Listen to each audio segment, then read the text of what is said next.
ಮೂಡಲಕಿರಣರವರಿಗೆ ಈ ದಿನ ನಂಗ್ಲಿ ಭಾಗದಲ್ಲಿ ಹಿಂದೂ ಸಾಮ್ರಾಜ್ಯೋತ್ಸವ ಹಿಂದೂ ಸಮಾಜೋತ್ಸವ ಕಾರ್ಯಕ್ರಮ ತುಂಬ ವೈಭವವಾಗಿ ಮೂಡಿಬರಲಿದೆ. ಈ ಭಾಗದಲ್ಲಿ ನಂಗ್ಲಿ ವಿಜಯನಗರ ಸಾಮ್ರಾಜ್ಯದ ಹೆಬ್ಬಾಗಿಲು. ಈ ಭಾಗದಲ್ಲಿ ಅನೇಕ ಗಣ್ಯರು ಹಿರಿಯರು ಅನೇಕ ಹೆಸರು ಕೀರ್ತಿಗಳನ್ನು ಮಾಡಿದ್ದಾರೆ. ಇಡೀ ರಾಜ್ಯದಲ್ಲಿ ಎಲ್ಲ ಕ್ಷೇತ್ರಗಳಲ್ಲೂ ನ್ಯಾಯಾಂಗ, ಕ್ರೀಡಾಂಗ ಮತ್ತು ಉತ್ತಮ ರಾಜಕಾರಣಿಗಳು ಶ್ರೀ ನಮ್ಮ ನಂಗ್ಲಿ ಮುನಿಯಪ್ಪ ಅವರು ಶಾಸಕರು ಮತ್ತು ಅನೇಕ ಕ್ರೀಡಾ ಕ್ಷೇತ್ರದಿಂದ ಹಿಡಿದು ನ್ಯಾಯಾಂಗದ ಇಲಾಖೆಯಿಂದ ಹಿಡಿದು ಎಲ್ಲ ಕ್ಷೇತ್ರಗಳಲ್ಲೂ ಕೂಡ ಮೆರೆದಂಥ ಜನ ಈ ಭಾಗದಿಂದ ಇಡೀ ಕರ್ನಾಟಕಕ್ಕೆ ಒಳ್ಳೆಯ ಹೆಸರು ಕೀರ್ತಿ ಮಾಡಿದಂಥವ್ರು ಇರ್ತಕ್ಕಂಥ ಈ ಪುಣ್ಯಭೂಮಿ, ಇದು ದೈವಭೂಮಿ, ಇದು ಯಜ್ಞಭೂಮಿ, ಇದು ಯಾಗಭೂಮಿ, ಭಾಸ್ಕರ ಕ್ಷೇತ್ರ. ಕರ್ನಾಟಕದ ಗಡಿ ಭಾಗದಲ್ಲಿರ್ತಕ್ಕಂಥ ಈ ಭಾಗದಲ್ಲಿ ಹಿಂದೂ ಸಾಮ್ರಾಜ್ಯೋತ್ಸವ ಕಾರ್ಯಕ್ರಮಗಳನ್ನು ಈ ಭಾಗದಲ್ಲಿ ಈ ದಿನ ತುಂಬ ವೈಭವವಾಗಿ ಮಾಡಲಿಕ್ಕೆ ಈ ಭಾಗದ ಎಲ್ಲ ಒಂದು ಹಿಂದೂ ಕಾರ್ಯಕರ್ತರು ತುಂಬ ಶ್ರದ್ಧಾಭಕ್ತಿಯಿಂದ ಸುಮಾರು 1 ತಿಂಗಳುಗಳಿಂದ ಪರಿಶ್ರಮ ಹಾಕಿ ಈ ಭಾಗದಲ್ಲಿ ಒಳ್ಳೆಯ ಕಾರ್ಯಕ್ರಮ ಮಾಡಿಬರಲಿಕ್ಕೆ ಕಾರಣಕರ್ತರಾಗ್ತಾ ಇದ್ದಾರೆ. ಶೋಭಾಯಾತ್ರೆ ಹಿಂದೂ ಸಮಾಜದ ಒಂದು ಅತಿ ಪವಿತ್ರವಾದಂಥ ಒಂದು ಕಾರ್ಯಕ್ರಮ ಮತ್ತು ಮೆರವಣಿಗೆ ಕಾರ್ಯಕ್ರಮ ಮತ್ತು ಸಮಾರಂಭ ಕೂಡ ಈ ಭಾಗದಲ್ಲಿ ನಡೆಯಲಿದೆ. ಈ ದಿನ ಈ ಸುತ್ತಮುತ್ತಲೂ ಇರತಕ್ಕಂಥ ಹಿಂದೂ ಬಾಂಧವರು, ತಾಯಂದಿರು, ಮಕ್ಕಳು ಎಲ್ಲರೂ ಕೂಡ ತಮ್ಮೆಲ್ಲ ಕೆಲಸಗಳನ್ನು ಬದಿಗೊತ್ತಿ ಈ ಕಾರ್ಯಕ್ರಮದಲ್ಲಿ ಅಪಾರ ಸಂಖ್ಯೆಯಲ್ಲಿ ಪಾಲ್ಗೊಳ್ಳಬೇಕು.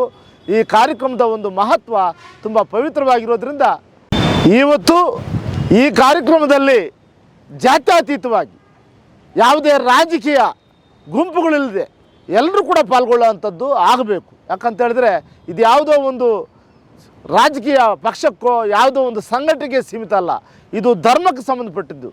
ಧರ್ಮೋ ರಕ್ಷಿತಃ. ಧರ್ಮವನ್ನು ಯಾರು ಕಾಪಾಡ್ತಾರೆ ಅವರು ಆ ಧರ್ಮದಿಂದ ಚೆನ್ನಾಗಿ ಒಳ್ಳೆಯದಾಗ್ತದೆ, ಆ ಧರ್ಮ ನಿಮ್ಮನ್ನು ಕಾಪಾಡ್ತದೆ ಅನ್ನೋದು ಹಿಂದೂ ಧರ್ಮದ ಒಂದು ಶ್ಲೋಕ.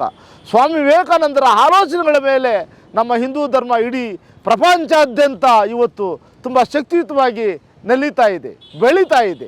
ಎಲ್ಲರೂ ಒಪ್ಪುವಂಥ ಧರ್ಮ ಹಿಂದೂ ಧರ್ಮ. ಸನಾತನ ಧರ್ಮಗಳಲ್ಲಿ ಅತಿ ಪವಿತ್ರವಾದ ಧರ್ಮ ಹಿಂದೂ ಧರ್ಮ. ಇದು ಯಾವುದೇ ಧರ್ಮವನ್ನು ವಿರೋಧಿಸುವಂಥ ಕಾರ್ಯಕ್ರಮ ಅಲ್ಲ, ಇದು ಯಾವುದೇ ರಾಜಕೀಯ ವ್ಯಕ್ತಿಗಳನ್ನು ವಿರೋಧಿಸುವಂಥ ಕಾರ್ಯಕ್ರಮ ಅಲ್ಲ. ಇದು ಯಾವುದೇ ಪಕ್ಷದಲ್ಲಿರಲಿ, ಎಲ್ಲೇ ಇರಲಿ, ಒಬ್ಬ ಹಿಂದೂ, ನಾನೊಬ್ಬ ಹಿಂದೂ, ನಾವೆಲ್ಲ ಒಂದು, ನಾವೆಲ್ಲ ಹಿಂದೂ, ನಾವೆಲ್ಲ ಒಂದು ಅನ್ನೋ ಮನೋಭಾವದ ಮೇಲೆ ನಾವು ಈ ಕಾರ್ಯಕ್ರಮವನ್ನು ಮಾಡಬೇಕಾಗಿದೆ. ದಯವಿಟ್ಟು ನಮ್ಮಲ್ಲಿರ್ತಕ್ಕಂಥ ಯಾವುದೇ ಸಣ್ಣ ವಿಚಾರಗಳನ್ನು ಮರೆತು ನೀವು ತಾವು ಹೆಚ್ಚಿನ ಸಂಖ್ಯೆಯಲ್ಲಿ ಇವತ್ತು ಈ ಕಾರ್ಯಕ್ರಮದಲ್ಲಿ ಪಾಲ್ಗೊಂಡು ಈ ಕಾರ್ಯಕ್ರಮವನ್ನು ಯಶಸ್ವಿಗೊಳಿಸಿ ಹಿಂದುತ್ವದ ಶಕ್ತಿಯನ್ನು, ಇಡೀ ಅದರ ಒಂದು ಅಸ್ತಿತ್ವವನ್ನು ಇಡೀ ಪ್ರಪಂಚಕ್ಕೆ ತೋರಿಸಬೇಕಾಗಿದೆ. ಪ್ರಪಂಚಾದ್ಯಂತ ಹಿಂದೂ ಧರ್ಮವನ್ನು ಮೆಚ್ಚುವಂಥವ್ರು ಇರಬಹುದು, ಆದರೆ ಹಿಂದೂ ಧರ್ಮಕ್ಕೆ ಇರತಕ್ಕಂಥದ್ದು ಒಂದೇ ನಮ್ಮ ಭಾರತ ದೇಶ. ನಮ್ಮ ಭಾರತ ದೇಶವನ್ನು ನಾವು ತುಂಬ ಗಟ್ಟಿಯಾಗಿ ಉಳಿಸ್ಕೋಬೇಕಾಗಿದೆ. ಅದು ಹಿಂದುತ್ವದ ನೆಲೆ ಮೇಲೆ ನಾವು ಉಳಿಸ್ಕೋಬೇಕಾಗಿದೆ. ಇವತ್ತು ನಾವು ಹಣುನಲ್ಲಿ ಕಣುನಲ್ಲಿ ದೇವರನ್ನು ನೋಡೋವಂಥ ಮನೋಭಾವ ಇರತಕ್ಕಂಥವ್ರು. ನಾವು ಹಿಂದುತ್ವದ ನಮ್ಮ ದೇವಾಲಯಗಳ ಸಂರಕ್ಷಣೆ ಮೊದಲು ನಮ್ಮ ಆದ್ಯ ಕರ್ತವ್ಯ. ನಾವು ಪ್ರತಿದಿನ ಎದ್ದು ಏನು ಬೆಳಗ್ಗಿಂದ ಸಾಯಂಕಾಲದವರೆಗೂ ನಮ್ಮ ಒಂದು ಸಂಸ್ಕೃತಿ, ನಮ್ಮ ಒಂದು ಆಚಾರ ವಿಚಾರಗಳನ್ನು ನಾವು ನಿರಂತರವಾಗಿ ಇದನ್ನು ಕಾಪಾಡಿಕೊಳ್ಳೋದ್ರಿಂದ ಇಡೀ ನಮ್ಮ ವ್ಯವಸ್ಥೆಯಲ್ಲಿ, ಇಡೀ ದೇಶದಲ್ಲಿ, ನಮ್ಮ ಪ್ರಪಂಚದಲ್ಲೇ ನಮ್ಮ ಧರ್ಮವನ್ನು ಕಾಪಾಡುವಂಥ ಒಂದು ಶಕ್ತಿ ನಮಗೆ ಇರಬೇಕು. ಈ ದಿನ ಶನಿವಾರ ಅತಿ ಪವಿತ್ರವಾದ ದಿನ, ಶ್ರೀ ವೈಕುಂಠವಾಸನನ್ನು ಸ್ಮರಿಸುವಂಥ ದಿನ. ಈ ದಿನದಲ್ಲಿ ನಾವು ಈ ಕಾರ್ಯಕ್ರಮವನ್ನು ತುಂಬ ವ್ಯವಸ್ಥಿತವಾಗಿ ಆಯೋಜನೆ ಮಾಡಿರ್ತಕ್ಕಂಥ ಈ ಭಾಗದ ಸಮಸ್ತ ಎಲ್ಲ ಹಿಂದೂ ಕಾರ್ಯಕರ್ತ ಬಂಧುಗಳು ಈ ಒಂದು ಕಾರ್ಯಕ್ರಮಕ್ಕೆ ಇಷ್ಟೆಲ್ಲ ಬಂಟಿಂಗ್ಸು, ಬ್ಯಾನರ್ಸು ಕಟ್ಟಿ ಇಷ್ಟೆಲ್ಲ ವೈಭವವಾಗಿ ಈ ವೇದಿಕೆಗಳನ್ನು ನಿರ್ಮಾಣ ಮಾಡಿರ್ತಕ್ಕಂಥ ಕಾರ್ಯಕರ್ತರಿಗೆ ವಿಶೇಷವಾಗಿ ಈ ಸಂದರ್ಭದಲ್ಲಿ ನಾನು ಧನ್ಯವಾದಗಳನ್ನು ಸಲ್ಲಿಸ್ತೀನಿ.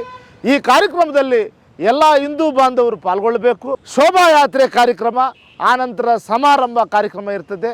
ಈ ಕಾರ್ಯಕ್ರಮಕ್ಕೆ ಪರೋಕ್ಷವಾಗಿ ಪ್ರತ್ಯಕ್ಷವಾಗಿ ಎಲ್ಲ ಸಹಕಾರಗಳನ್ನು ಕೊಟ್ಟಿರ್ತಕ್ಕಂಥ ಈ ಭಾಗದ ಅನೇಕ ಗಣ್ಯಮಾನ್ಯರಿಗೆ ವಂದಿಸಿ ನಿಮ್ಮೆಲ್ಲರೂ ಕೂಡ ವಂದಿಸ್ತಾ ಇದ್ದೀನಿ.